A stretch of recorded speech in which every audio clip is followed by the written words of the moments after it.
Bonjour et bienvenue pour votre nouveau numéro d'information sur l'antenne de Via Occitanie, le journal des courses. Et pour ce premier numéro, je vous emmène sur la Riviera Cagnes-sur-Mer où dimanche dernier s'est disputé le grand critérium de vitesse qui a vu la victoire d'un cheval entraîné dans le sud-ouest. Son nom étonnant, nous reviendrons sur les temps forts de cette course.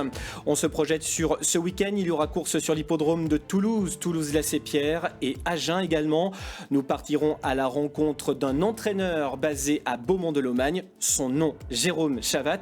Nous reviendrons sur les courses de la semaine passée dans notre région et on fera le point également sur les courses à venir grâce à l'agenda. Bonjour et bienvenue, c'est le journal de la Fédération des courses du Sud-Ouest.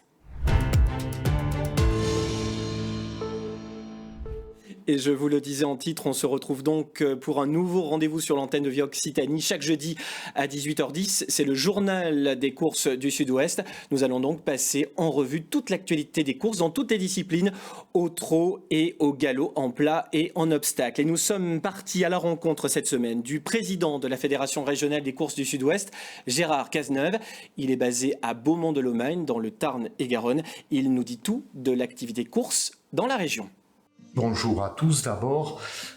Plus spécifiquement l'Occitanie, oui, vous avez raison Flavien, puisque la Fédération des courses du Sud-Ouest, qui est une grande fédération en termes géographiques, a un pied à la fois en Occitanie, mais également en Nouvelle-Aquitaine pour un total de 47 hippodromes.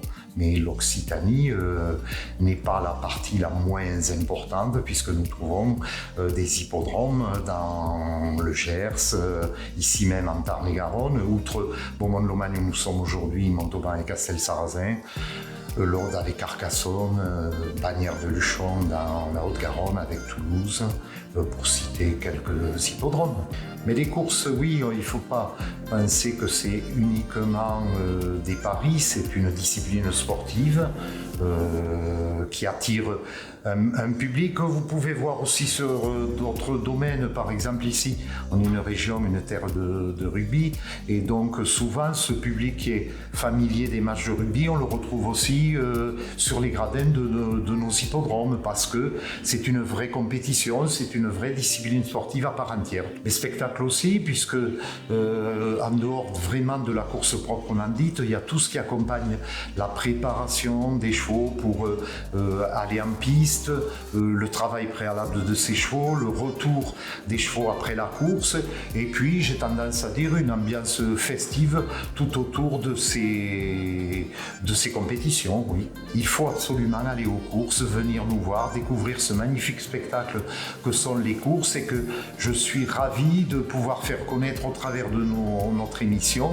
à tous ces téléspectateurs de Via Occitanie qui ne manqueront pas, je pense, bien sûr de venir nous voir, et on les accueillera du mieux possible sur nos différents hippodromes.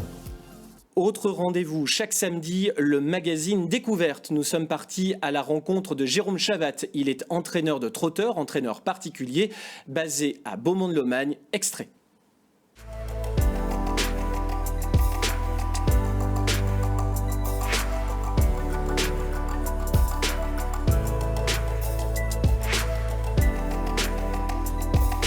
L'élément indispensable pour les trotteurs, c'est ceci. Ça s'appelle un sulky. Tu nous expliques un petit peu comment ça se passe quand on attelle un cheval ? Tout d'abord, on regarde si tout est bien en place. Parce que moi, je suis sur la piste, donc les chevaux sont prêts quand j'arrive. Donc on essaye de regarder si tout est bien mis et que la bride est la bonne. Après, on attelle gentiment et on part en piste pour travailler. Alors, ce qui est important de souligner pour les courses de trot, c'est qu'il faut absolument que le cheval reste au trot. S'il part au galop, il est disqualifié en compétition, c'est comme ça que ça se passe. C'est ça. Il faut faire bien attention à rester bien au trot et surtout dans les bonnes allures, parce que souvent il y a des enquêtes et quoi que ce soit, donc il faut faire bien attention. On essaye de l'entraîner, le mettre au plus de conditions possibles, de bien les mécaniser, les poulains. Et après, il faut essayer de mettre du poids et au fur et à mesure du temps, on essaie d'alléger. Et jusqu'au point final de pouvoir les déférer, où c'est que là c'est vraiment intéressant. Alors du poids, c'est pas sur le physique, mais c'est au niveau des pieds, parce que ce qui est très important, c'est la ferrure. La ferrure pour un cheval de course, au trot comme au galop d'ailleurs, c'est un petit peu comme nos chaussures à nous. Et oui, il faut vraiment avoir du confort, être bien dans ses chaussures. Et le truc primordial, c'est qu'ils aient vraiment un peu de pied pour pouvoir vraiment être bien. Souvent les anciens disaient pas de pied, pas de cheval. Ouais. Donc on essaye de faire à l'ancienne méthode et toujours avoir des bons pieds. On y va? On va en Allez. piste? Allez, c'est parti. On passe maintenant à l'actualité des courses à proprement parler. Et comme je vous le disais tout à l'heure, je vous emmène donc sur la Côte d'Azur, sur l'hippodrome de Cagnes-sur-Mer à l'occasion du Grand Critérium de vitesse. Une course qui se dispute sur 1609 mètres. Victoire d'un cheval entraîné dans le sud-ouest. Son nom, Étonnant. C'est fait pour Étonnant. Le champion du Sud-Ouest, entraîné par Richard Westerink, a retrouvé le chemin du succès ce dimanche 13 sur la piste de Cagnes-sur-Mer. Il a offert au Sud-Ouest une 5e victoire dans la plus prestigieuse épreuve cagnoise, le seul groupe 1 au trot à se disputer en province. Final Étonnant qui met un peu la pression sur Vivid Waisas qui repart en dehors. Alcoy qui est dans une position un peu inconfortable, qui tente de prolonger son effort avec Bayakeno qui est là, Vitruvio au centre, à la corde Billy de Montfort qui n'a pas dit son dernier mot et Cockstyle qui est un peu enfermé. Le peloton est bien groupé avec un Vivid Waisas qui semble au contrôle de cette compétition, même si Étonnant est quasiment à sa hanche. Billy de Montfort qui attend une éventuelle ouverture alors qu'Alcoy se défend bien. Bélia du Pogro est en retrait, Vitruvio va lutter pour une belle place avec également Cockstyle côté corde. Vivid Waisas qui est attaqué par Étonnant. Billy de Montfort est battu pour la victoire mais elle se défend bien. Vivid Waisas qui a l'avantage au premier poteau, mais Étonnant de plus en plus fort à l'extérieur, alors que Delia du Pogro finit fort tout à l'extérieur, et finalement c'est Étonnant qui va s'imposer devant Vivid Waisas, Billy de Montfort, Alcoy et Delia du Pogro pour l'arrivée de ce grand critérium de vitesse de la Côte d'Azur. Récent deuxième du prix de Paris, le fils de Timoko marche clairement dans les traces de son illustre père, 4 fois vainqueur de cette course en 2013, 2015, 2016 et 2017. Sur la distance de 1609 mètres, le mile, il réalise le meilleur temps de sa carrière, lui qui est désormais âgé de 8 ans, 1,99 au kilomètre. Il s'impose aux dépens de l'Italien Vivid Waisas et de Billy de Montfort, une habituée des courses dans le sud-ouest. Étonnant inscrit son nom au palmarès de ce grand critérium de vitesse de la Côte d'Azur. Son nom apparaît désormais aux côtés de grands champions tels Ourasi, Varenne et bien sûr Timoko, des noms illustres au panthéon des trotteurs. Étonnant est une pure réussite régionale. Sa mère, Migraine, avait déjà été élevée par Christian Guy Vigier, lauréate du prix du président de la République en 2004. On lui doit Hoche, qui a remporté 7 victoires et engrangé 400 000 € de gains. Avec Timoko, elle avait donné naissance également à Douloureuse, lauréate 9 fois, avant de donner naissance à Étonnant, ce dernier étant désormais double lauréat de groupe 1. On se projette maintenant sur les courses à venir, et notamment celle de Toulouse, ce vendredi 18 mars, avec une réunion en semi-nocturne. Voici le programme. 8 courses ce vendredi 18 à Toulouse, dès 17h, du plat et de l'obstacle au menu sur l'hippodrome de Lacépierre. Sur le plan sportif, c'est le prix d'essai qui sera sans doute la course la plus intéressante. 11 poulains et pouliches de 3 ans débuteront en compétition. Parmi eux, la pouliche Erevilla, sœur de la championne Hervédia, lauréate à Royal Ascot et lauréate également en 2015 du prix du Moulin de Longchamp. Vous verrez la crème de la crème des pur sang ce vendredi soir. Toulouse, c'est 47 journées de course de janvier à juin, puis de septembre à décembre. L'hippodrome, créé en 1866, dispose de 3 pistes où l'on court dans toutes les disciplines. Trot, plat, obstacle. 2 quintets sont organisés en juin et novembre et un grand prix au trot, le Grand Prix du Capitole. Lacépierre, qui s'est inscrit depuis 20 ans comme un haut lieu du divertissement, du sport et du loisir à Toulouse, vous attend vendredi soir.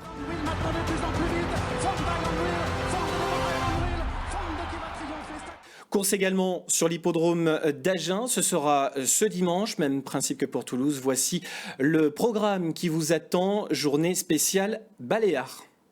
À Agen ce dimanche, 27 courses sont au programme. C'est une journée spéciale Baléares qui vous attend.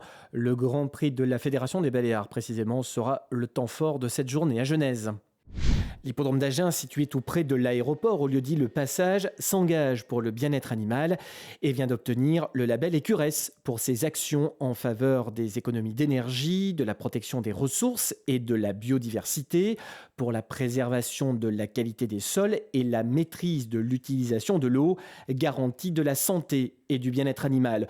Autant d'actions qui ont valu cette reconnaissance à la Société des courses d'Agen, qui vous attend pour une prochaine journée de course ce dimanche 20 mars. Nous revenons maintenant sur ce qu'il s'est passé la semaine dernière en Occitanie. Voici le retour aux courses.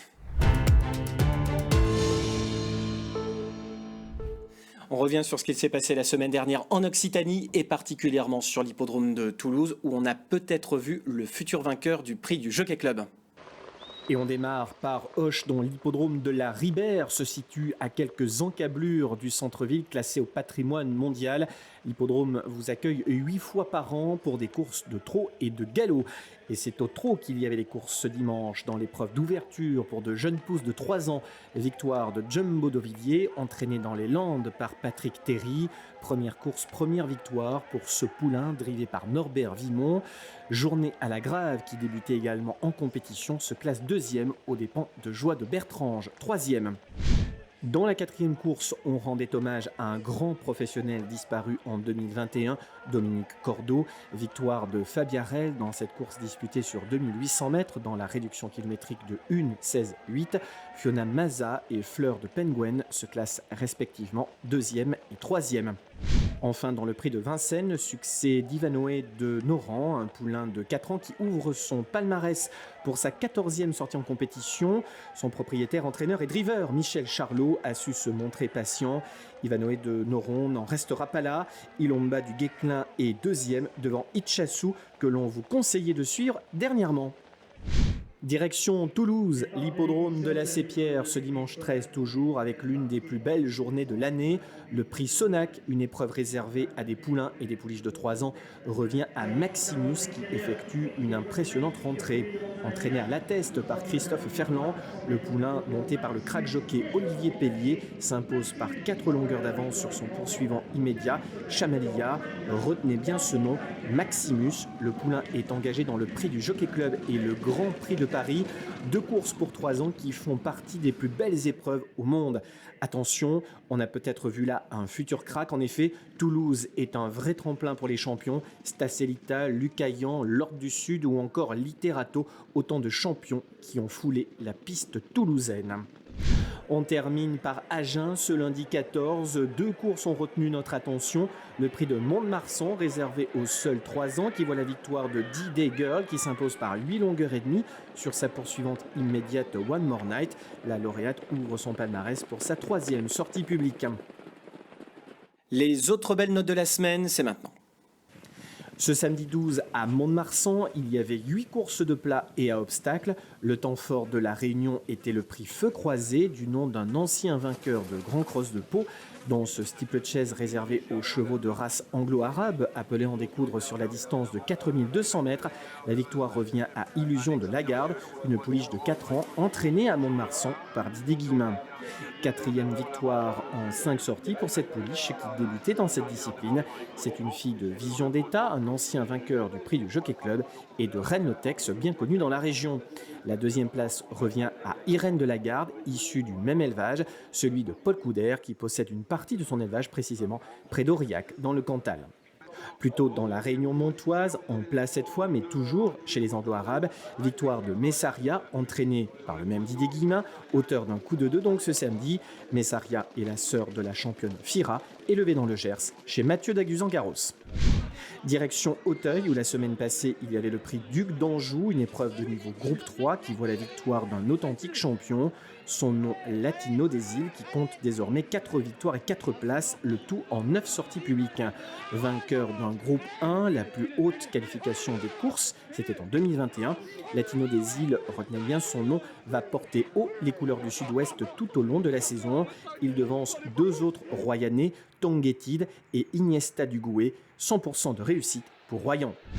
À Bordeaux, lundi 14, les 2 grands prix du printemps étaient au menu. Dans le grand prix des trotteurs montés, victoire de Best of Bourbon, cheval qui venait de bien figurer à Vincennes. Il s'impose dans la réduction kilométrique d'1,13,1 sur 2650 mètres.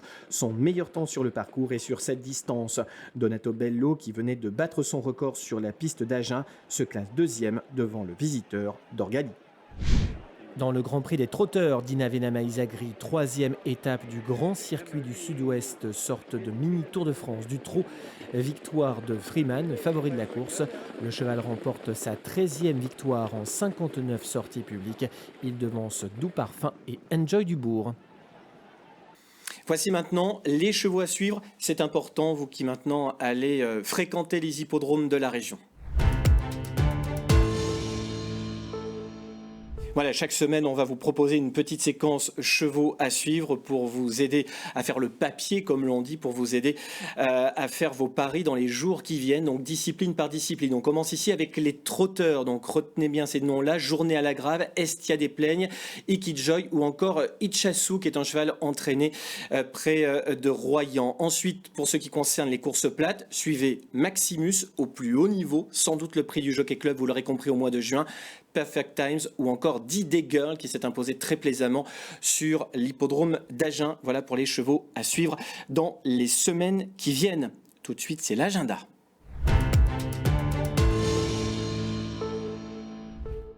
Et on va démarrer l'agenda de la semaine avec Toulouse, vous l'aurez compris, course en semi-nocturne à partir de 16h au galop et donc sous les sunlight. Vous aurez aussi la possibilité de dîner au restaurant panoramique. Course à Agen à partir de 13h30 au trot. Rentrée des classes sur l'hippodrome de Châtelaillon-Plage à partir de 14h pour celles et ceux qui iront passer leur week-end sur les bords de l'océan. Nouveau service de restauration et là encore un très beau spectacle en perspective avec de nombreuses animations pour les enfants. Course également sur l'hippodrome de Mont-de-Marsan à 13h30, des animations pour les enfants également. Course sur l'hippodrome de La Teste la semaine prochaine, mercredi 23 pour le lancement de la saison. Course à Agen le 25, puis on revient à Toulouse, Agen et Angoulême dimanche 27. Voilà pour l'essentiel de l'actualité. Vous n'oubliez pas le MAG de la Fédération des courses du Sud-Ouest. Ce sera donc samedi. On se retrouve la semaine prochaine à 18h10 pour de nouvelles aventures. Excellente semaine, salut!